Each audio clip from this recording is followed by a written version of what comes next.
So today I'm viewing a property that needs a bit of renovation. It's a little bit tired, looks like nothing's been done for kind of 20-30 years, something like that.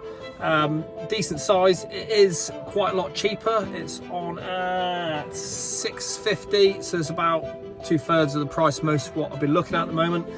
Little bit of a wild card for me. Not holding out loads of hope for, again, looking at my wish list, all the boxes that I need ticking.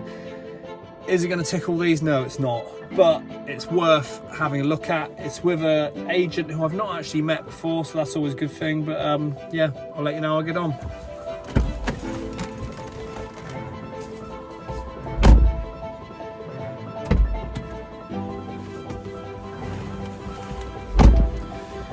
Okay, so that was a really interesting one. Good, useful eye-opener as to why you need to go and look at property. So I got there, it was quite confusing to go in. So it's part of an old estate. It's all been split up over the years, which happens, is fine.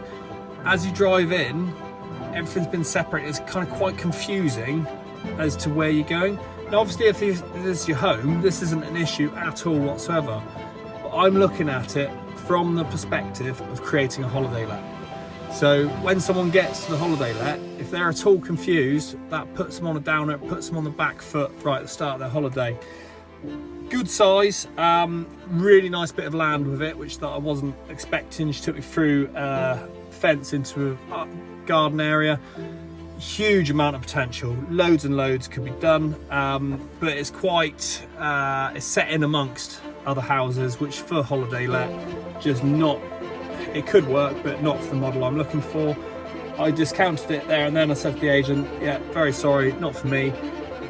It needs a load of work, which is fine. It's set in amongst other houses, which can be fine. The two together, automatic no. So it's good sometimes just to go and discount. See you next week. Bye.